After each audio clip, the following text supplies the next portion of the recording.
Okay, good evening, everyone. This is the Eumans weekly meeting, and this meeting will be focused on carbon pricing, and in particular on a potential ECI on carbon pricing, a European Citizens Initiative, to address some of the nowadays major challenges.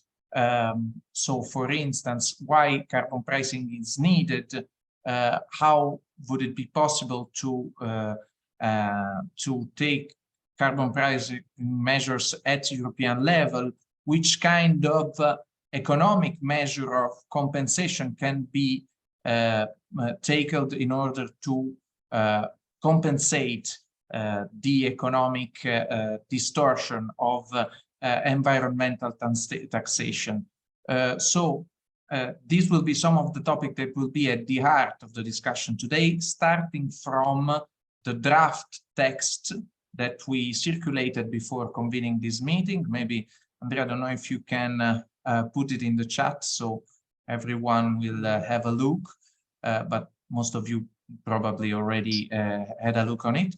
And then I think we can also say a few words on the political framework in which this ECI is moving. We are about to launch in the next months a package of proposal. Most of those will be ECI proposals on several topics, on sustainability on the one hand, and also on individual rights, but we can afford even other issues. So we will say more about this package that we are preparing. But today's meeting will start from carbon pricing. So I would like an introduction from Andrea Salimbeni on what this ECI is proposing, and then maybe Marco Cappato will say a few words also on the political context in which we started drafting this ECI, and then we open the debate. Everyone can bring his consideration to the meeting. So, Andrea, are you okay to start? Okay. I will try to be quick and as clear as possible about what is the initiative and why we are proposing. I will share the screen so that you can see the summary text of the ECI, which I think is the best way of discussing. Okay, can you enable me, Lorenzo, to share the screen so that I will just show one of the link I have posted on the chat? Yes. Anyway, yeah.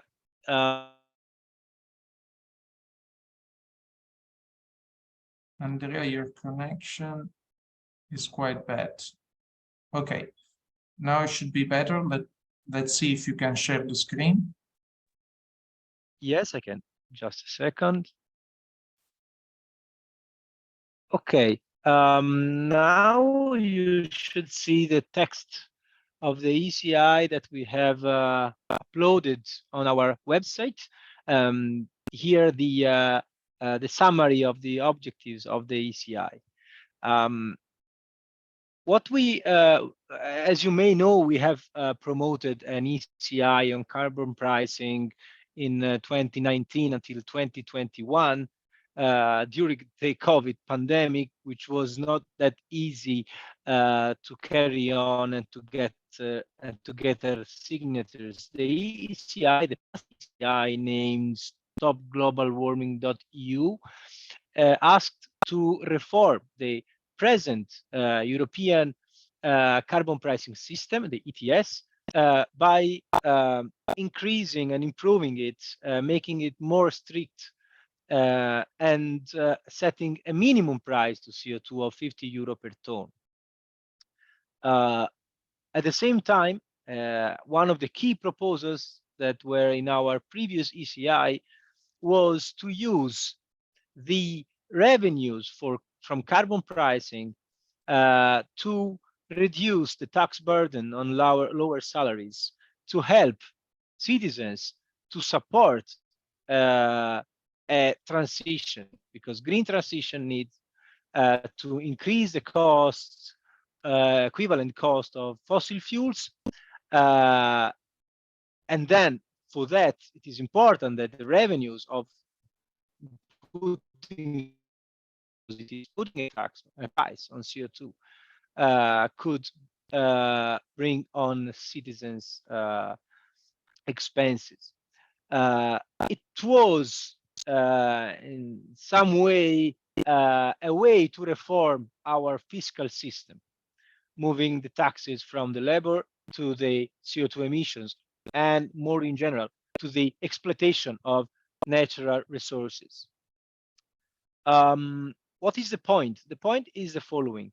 After our ECI, there was a proposal by the Commission to reform the ETS, and the proposal contained most of our requests, which was good. At the end, however, a few months later, the European Parliament refused the proposal, and the new proposal was defined, a proposal which is not enough. And in fact, CO2 emissions are still rising year by year in Europe and in the world. So what is the key objective of this new ECI? The key objective is the following. We have to define a target to exit from fossil fuels. And we ask to exit from fossil fuels dependency by 2035. We learned in this year with the war that our dependency is a risk for our economic system.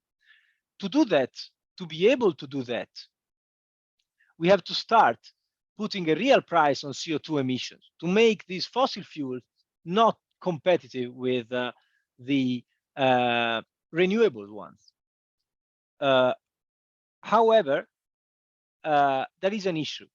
The issue for Europe is that all companies affected by carbon pricing system, which are all energy demanding sectors, steel sectors, cement, construction, transportation, and of course, energy sectors.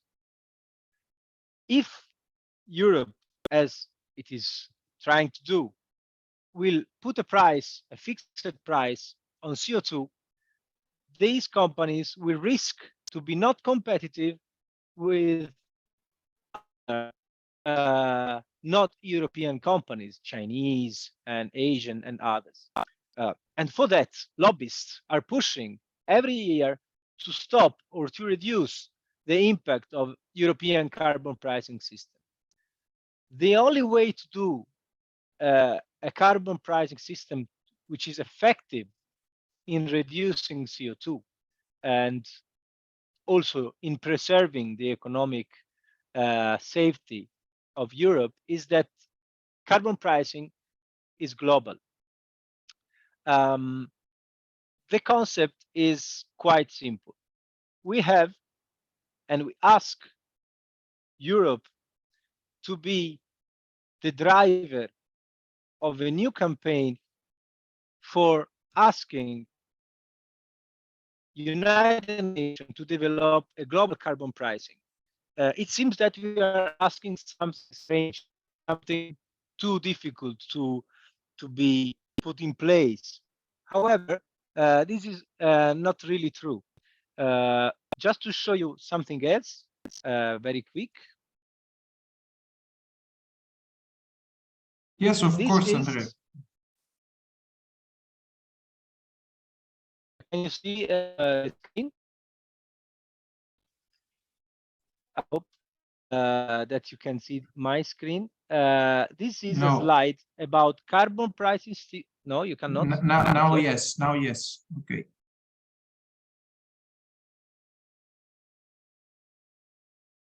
Andrea, the audio is a little bit delayed, but now we can see the screen.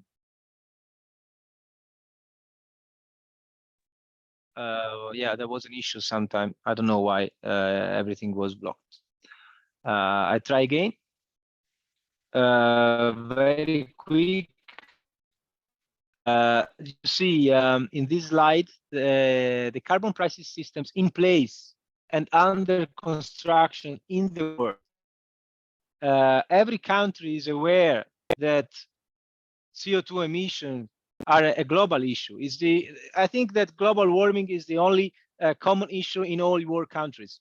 And as global warming is global, even if we can do a lot at regional, national, or European level, it will be not enough if no other countries move towards the same direction. But other countries are trying to do. So carbon pricing systems are in place or are under construction in the world. There are many. And what we ask is that all countries agree on developing a common pricing system that enable to trade CO2 credits in the world. I will just show a very simple slide why it is crucial. This is a map where CO2 emissions are reported per region. CO2 emissions are higher where fossil fuels are in abundant reserves, like in Canada, in Russia, in Australia, in all the Emirates. But CO2 emissions are high also in countries where the gross direct product is higher, in richer countries. So instead of, like the recent conference on climate decided, asking richer countries to pay billion euro to poorer countries, which is indeed a measure. What we ask is that a global carbon pricing would be agreed so that countries with lower CO2 emission per inhabitant could trade their sustainability, because poorer countries are more sustainable. And we want to change the system this way. And we are not asking something which is so far to be. We just ask not to postpone again. What policy makers are doing every year in every country is to postpone the target. Europe did recently. We postponed the transition. We postponed the entry in force of stricter measures that are needed to really reduce CO2 emissions and to stop global warming. So without sharing more things, the point is the following. We want to present an ECI where we ask Europe to exit from fossil fuels within 2035. And we propose how we can do that. We propose that Europe ask to the next conference on climate to develop a global carbon pricing agreements among nations, because this is the only way we have to put in place measures against global warming. That is the point. And of course, our meeting is to ask your opinion, contribution, and position about our proposal. Thank you very much, Andrea, for sharing this information and the data behind your arguments. Now, maybe, don't know if Marco Cappato want to say some words about the context.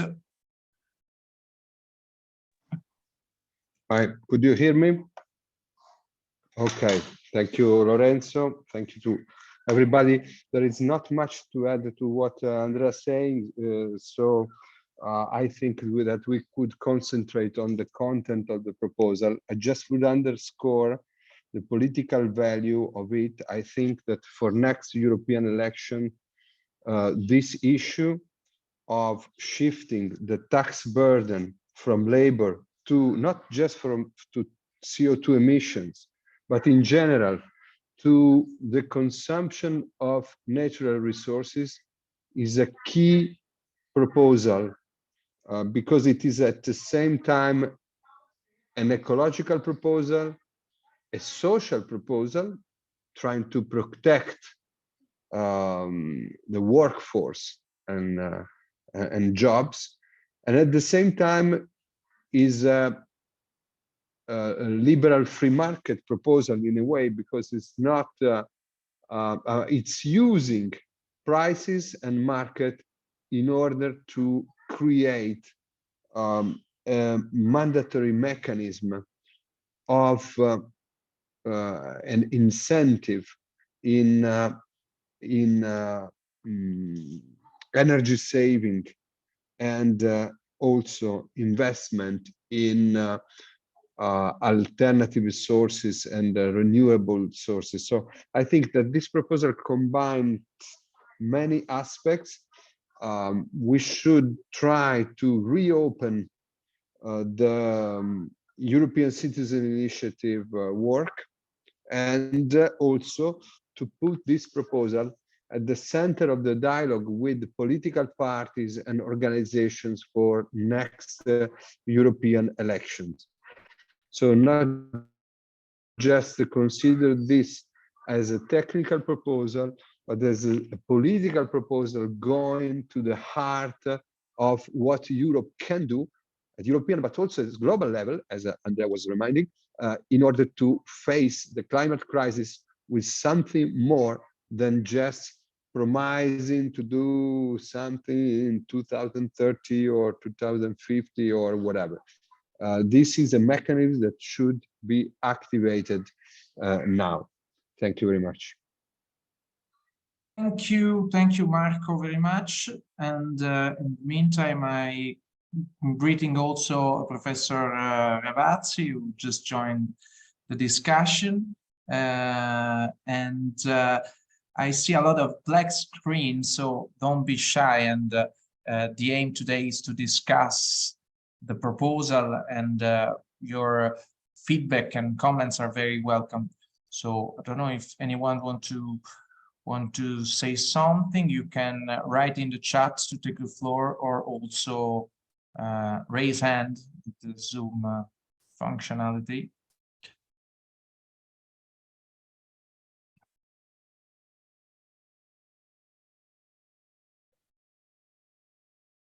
Yeah, of course. So, I don't know if most of you already read the text that circulated in convening this meeting, and maybe I don't know if you have some comments on it or some improvements that could be made.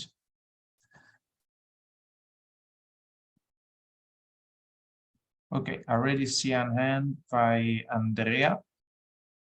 The floor is yours. Hi everyone. I'm Andrea.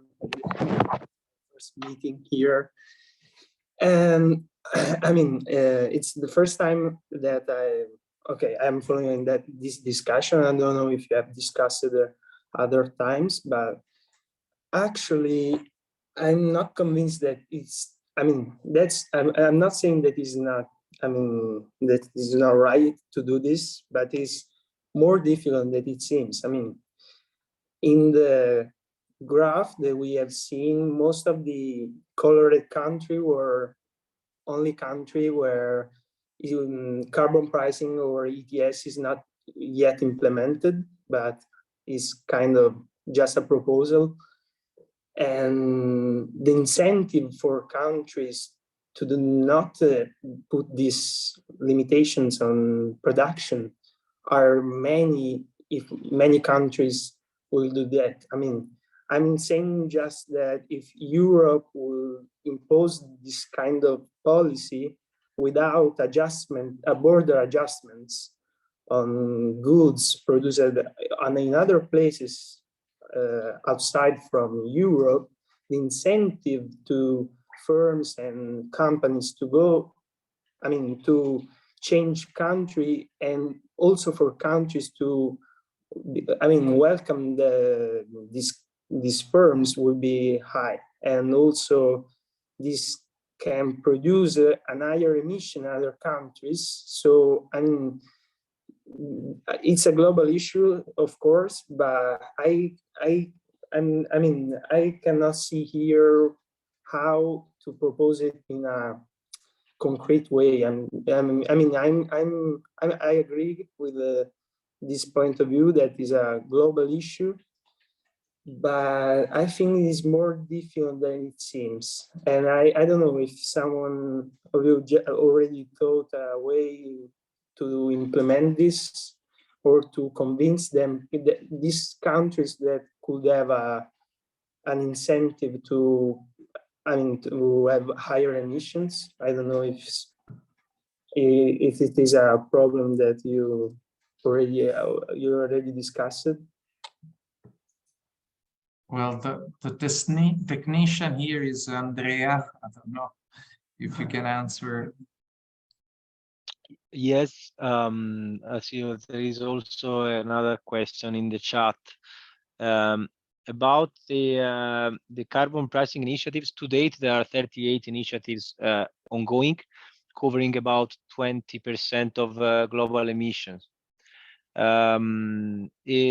The carbon border adjustment mechanism is something that should be implemented, and it is included in our ETS system in Europe. However, the carbon border adjustment mechanism was said by Timmermans last year during the COP26 that it is an instrument to push other countries to do the same. But at the end, after the proposal of Timmermans, Europe decided to delay the phase-in of carbon border adjustment to 2026 instead of 2022. That means that we have to wait 4 years more to get carbon border adjustment phase in. And we have to wait 10 years until carbon border adjustment will be enforced on all the sectors that are emitting CO2 in highest concentration. That means that in 10 years we will be probably fired, and it doesn't make sense. It is just a measure because of lobbyists and the activity of lobbyists at the EU Parliament. So we have to base on, I think, an important aspect. The voluntary carbon credits are a raising market. Even if there is not a regulation in many world countries, many companies are buying carbon credits. They are doing because they expect that a global system will be enforced soon. And the reason is that last year there was a quite successful decision by the COP26 about the Article 6 of the Paris Agreement, which enables to trade CO2 by countries. That means that if I save CO2 in a country, I can trade that CO2 credits in another country. This is bringing CO2 voluntary credits to raise the price. We are now about 15 euro per ton. They were 0 4 years ago. So it is true that it is not easy. We are not saying it is easy, but it is the only way we have. Because the carbon border adjustment mechanism, which we proposed also in the previous ECI, was not accepted, and we cannot wait 2026 to have a carbon border adjustment mechanism. So what we are asking is discuss during the climate conference, discuss with other countries, and try to setting up now, because otherwise the risk is that we delay, and delaying is expensive. That is the point. About the question on the chance to be accepted, we base on the fact that we have been accepted the first time, and hopefully they recognize that also this proposal is in the same direction. Andrea just said that maybe then Aldo Ravazzo could maybe be more precise than me on that, but the positive characteristic of this proposal is that you have some power of create incentives to those who initially are not cooperating. If you see the Paris Agreement, is a mechanism without any kind of sanction. There is a target. If you do something, it's okay. If you don't do anything, nothing happens. The mechanism through which a carbon pricing system can become interesting for those who are not accepting at the beginning, it is the so-called tax border adjustment, or in any case, any kind of measure of, let's call it ecological protectionism of those countries who are agreeing on this system to create some level of taxation of imports from those countries that are not applying this system. This is also not an easy thing. There is no easy formula to calculate those taxes. So I'm not pretending to make simple a very complicated thing. But at the end, if you are a country outside, put it the example, outside Europe or outside this carbon pricing agreement, and then you will prefer that the companies from your countries, instead of paying taxes to export goods to Europe or other countries, that they pay directly taxes to your own government that you can reuse, for example, to face CO2 emission and climate change. So it is true that it is not enough to have to propose the idea and to have the whole world enthusiastically signing off a carbon pricing agreement, but you can create through free trade areas for those countries who are signing this agreement a strong incentive to enter in this area. I think that this could also become a very political issue.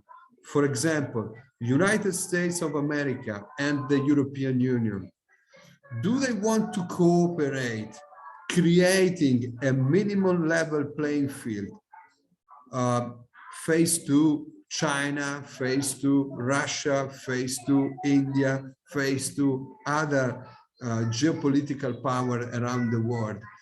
So these incentives can also become a very, very political thing. For example, nowadays, the United States of America and the European Union are fighting each other because of the incentives that the Americans are giving to, or are planning to give to their companies for renewables, renewable energy processes. So this is a classical help that can create a conflict between the two areas.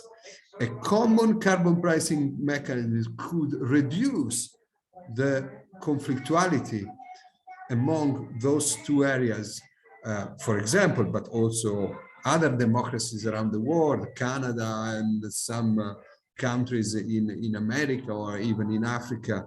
So it's true that it's not easy, but it's also true that you could find smart incentives to maybe start for a small group of countries, but then enlarge it as far as the time passes.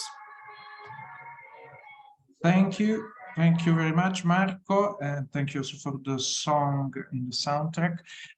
Is Frozen. My 4 years old daughter is very, very fond of Frozen. Unfortunately, I hate Elsa with my full heart. Elsa, Anna, and Ben and Sven, I don't remember. Okay. But she loves them. Sorry, Lorenzo. Okay, thank you for precising that, Marco. And I see connected also Monica Frassoni, former MEP, who was already involved in the previous ECI Stop Global Warming on carbon pricing that we launched with Eumans. A CNN from Professor Ravazzi. Good evening to all. I'm Aldo and speaking from Rome. I have a strong feeling of support to the idea and the initiative, because we need carbon pricing, because we need the shift of taxation from our incomes, from our companies, towards pollutions, towards natural resources. I appreciate the idea of a minimum level of a common playing field. So as I tend to think that we all agree on this political approach, I will share 7 points with your patience on technical aspects. The first is that in the proposal that I can read, there are 3 different elements at least: the European ETS, the European CBAM, and the issue of fossil fuel subsidies, which is more global.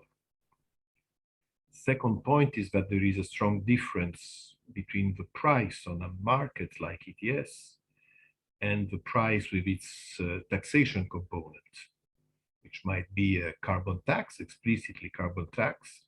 It might be excise taxes on energy and fuels. It might be VAT in the European framework.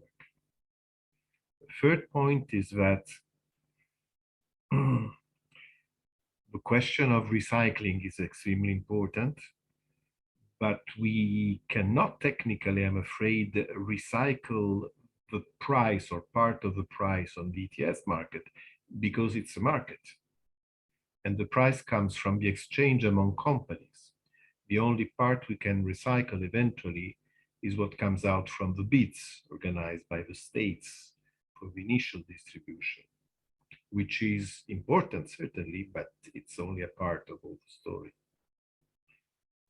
The fourth is the idea that writing immediately, as I can see in the text at least twice, is not particularly politically effective in my personal view. We should give time to consumers and producers, to us citizens, consumers, and to companies to adapt. So we need timing which is certain, pre-announced, that things which we propose tomorrow morning do not work, obviously. We have to identify the exact time. My fifth point is to remember that 50 euro, for example, the minimum initial carbon price, they're not the same in Rome, Paris, or Berlin compared to Beijing, Jakarta, or Rangoon, because probably with a 1 euro tax in Rangoon, we can have the same impact than with a 50 euro tax in Rome or Paris. Sixth point is that European Union has no power on taxation, and ETS and CBAM pass through because they're not considered taxation. This is something we know about the unanimity rule on these matters. Seventh point is that we should be careful with the idea of a global carbon price, because I do not know any global price anywhere. When we talk about an oil price, it's not a global oil price. We have segments, we have a marginal price on the international market. It's not a global price, if not on a very small quantity. And even if we consider, say, the most open competitive market like air flights, air companies, aviation, we do not have a single aviation price, even if there is a lot of competition. We are talking about a minimum threshold, Aldo, not a global mandatory price, but a threshold under which the price should not go because of taxation. And finally, in the text, I think it would benefit if we can insist on the compensation idea, putting something of the kind, if we wish to help the poor and the vulnerable people, but also vulnerable sectors, production sectors, we have other ways to use, and we have the instruments to do that. It's not a good idea to do it through subsidies, energy subsidies, fossil fuel subsidies, through underpricing of energy and emissions. Thanks for your patience. Thank you very much, Professor Ravazzi. And we were taking notes during your speech and considerations. So I hope that this can benefit to the final text. I see a few questions in the chat. One is, what is your strategy to gather supporters? Well, one thing we can say is that this open approach of discussing and considering the initiative as shared with each organization that would like to campaign for carbon pricing in Europe, it's the heart of the strategy. So it's not a campaign from a party, from only from Eumans, but everyone would like to campaign for carbon pricing can consider this campaign as its campaign. We are still defining roles and the organization part. I see an end of Andrea on this, or maybe also on the second question in the chat. Yeah, about the strategy, it's a hard question. I mean, I'm not really the perfect person to whom ask the strategy, but anyway, we have the experience of the previous one. We have quite 1,000 contacts already signing the first proposal, and of course there is plenty to do, but yeah, that is for sure it's something that we have to focus on. But first of all, I have to thank Professor Ravazzi for the underlining some key points. About immediately, I agree. It is a date must be provided.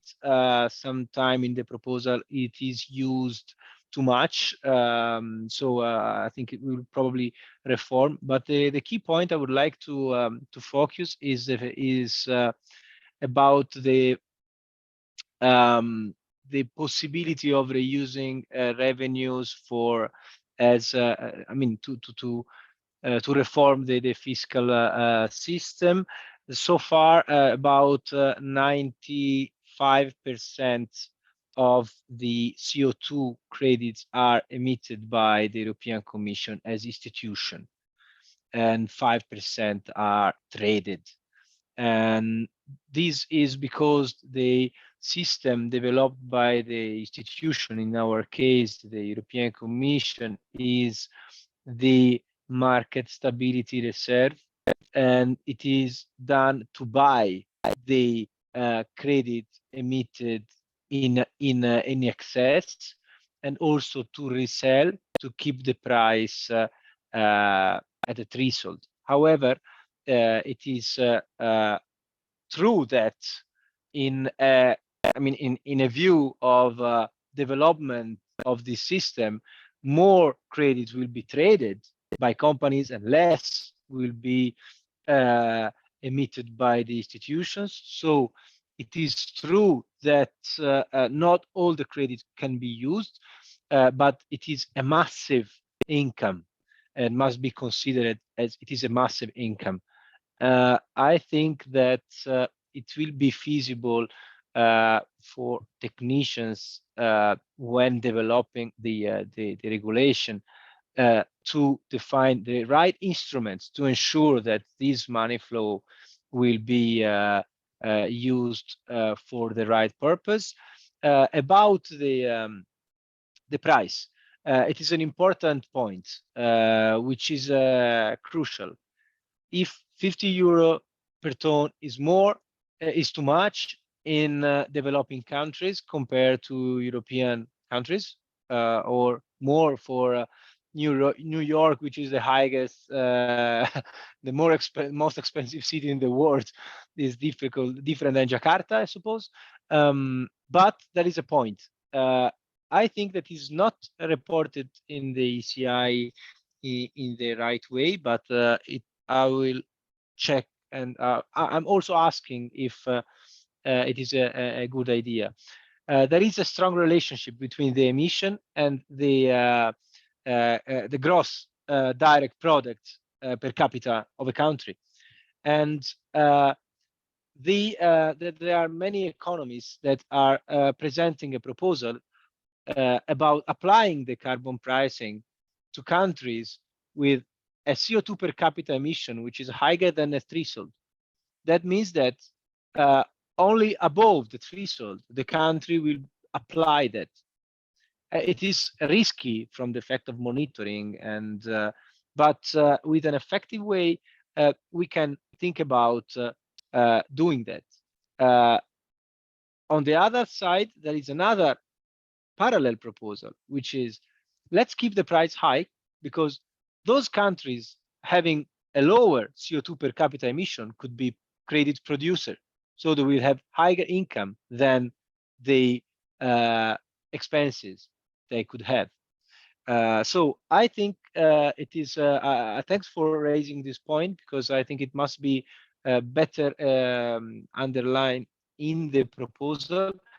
But the point is that countries with lower per capita emission will be, and we can translate in lower per capita gross direct product, could be excluded until reaching a certain value to the system. This is an interesting approach, and probably it will be interesting to discuss. Okay, thank you. Thank you very much, Andrea. I see several questions from Camille in the chat. I don't know if, Camille, you feel that we are answering your questions. In the meantime, let me see, someone is raising hand or no, okay.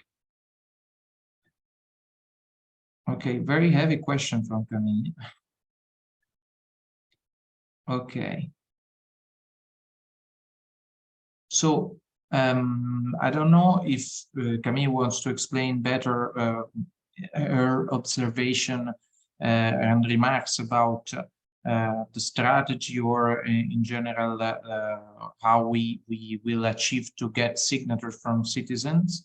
In the same time, my appeal to you, to each organization following this meeting, is not only to consider the best proposal, but also to consider your potential engagement in the ECI campaign. We're talking about collecting 1 million signatures in 7 EU countries. So maybe the question you should ask yourself, which would be the best carbon pricing proposal in order to engage your organization in collecting signatures for this campaign. So in the meantime, I don't see hands or people asking to take the floor. I think we already collected some feedback, useful feedback to improve our text. I'd say feel free to send us other comments. I see an hand from Fabiola. Yes, hello everybody. Thanks a lot for this discussion. I'm Fabiola. I'm passionate about climate policy, but I'm not a real expert in carbon pricing. So very happy also to hear from Andrea the explanation a bit. I had a few questions. The first one would be if you can remind me why the last initiative didn't apply, what happened last year. Then I was wondering more in terms of political feasibility, and I mean the chances that this initiative is actually heard by the Commission and then the other institutions.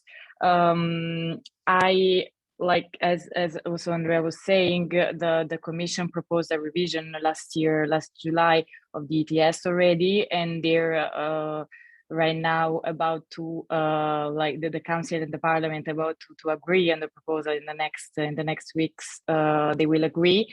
So I fear that if we come up with this proposal in a few months next year maximum, or I don't know when you plan to present the initiative, the Commission could just say, look, we have worked on that already last year. The next revision will be in a few years' time, so just wait a bit more.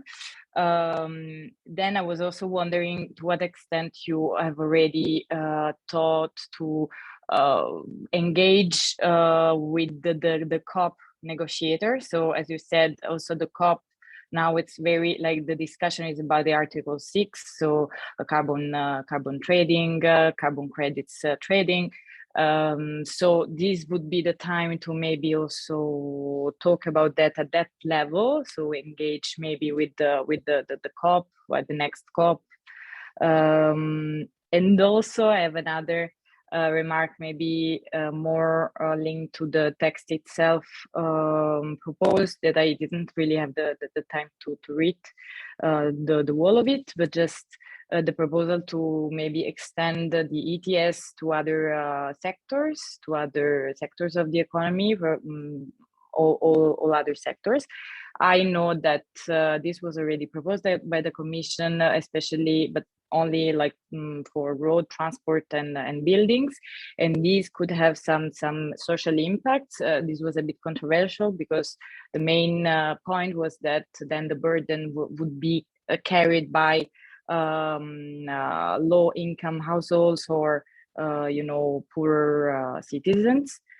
So I was also wondering to what extent you have taken into account those also controversial issues. So I had a few remarks. I don't know if I was too long, or if you have any. No, if you could thank reply. you very much. Maybe Andrea, you can clarify some aspects on this. More than clarifying is to agree on the points. I mean, there is. We started from the Article 6 of Paris Agreement unlocked last year in COP26, enabling the private voluntary credits at international level, because we think it is a first step.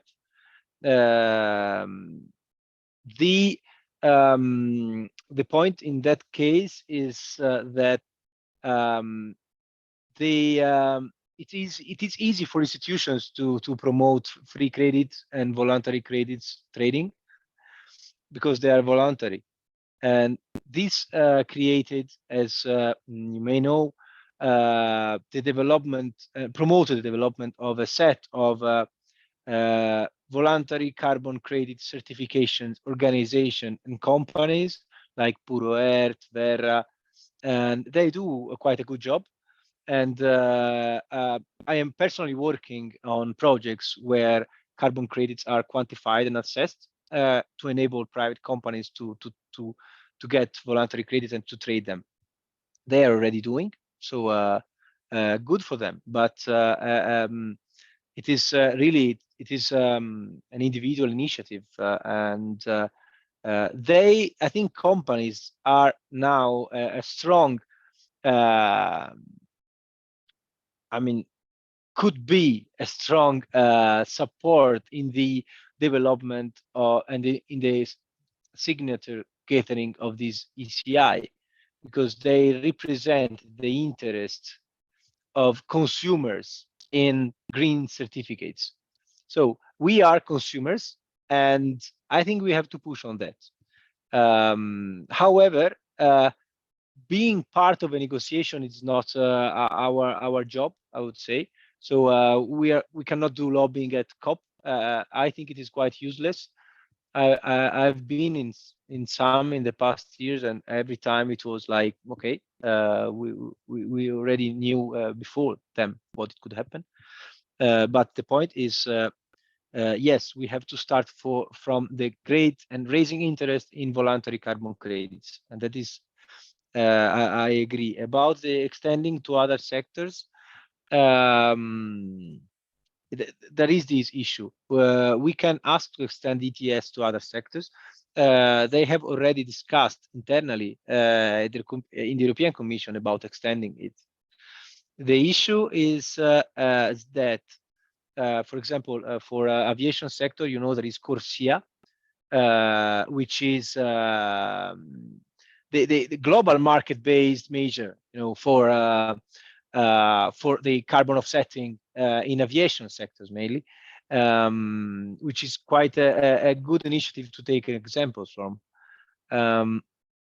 We can try to tap into the aviation sector, which is a key issue, counting on the new measures that the Commission developed for low ILUC risk biofuels, for example. But I think it is important to focus on the single point for an ECI. It is said to be, I mean, it's not said, but it's quite sometimes seems to be not effective, but most of successful ECI had clear request on a single point, like save the bees. So it is important that we focus on the key objective, asking for one specific thing or more that are strictly related, and including some application proposal in the text. Because what we need to ask is to ask for getting a result, setting a target and having a result. The way of achieving that result is something that we can propose, but as far as we could see from other successful ECI, it is important to focus on single point. But anyway, I got the proposals, and I think we could easily integrate in the text, because I agree on them. Thank you. Just to reply on that, my intention was just to say there are some extension to some sectors that can be controversial. I'm not sure it is the good thing to ask. So just wondering, yeah, in case maybe they need further assessment. But thanks for your reply. Yes, so Professor Rafazzi was mentioning different possible approach to different economical sectors. So this could be something that could be taken into consideration in the proposal. I see an end from Monica Frassoni.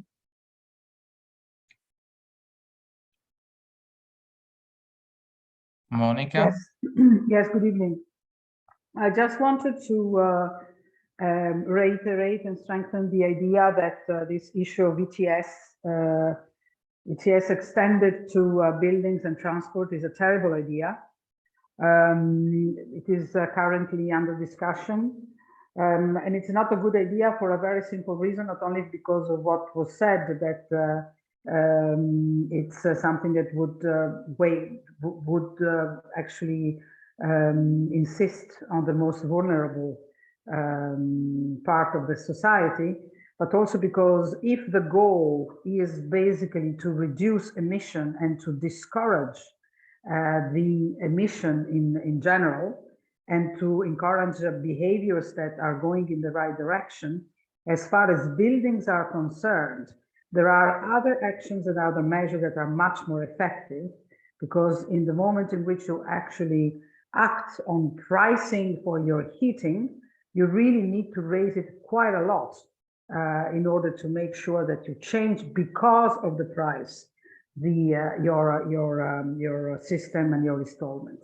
So I think that there are much more effective ways of dealing with building renovation, for example, than to introduce the very complex system that is currently used in Germany, and that is actually quite unequal in the way in which it is applied, very complicated, and in its effect on the reduction of emission, because ultimately that is the goal, is very doubtful.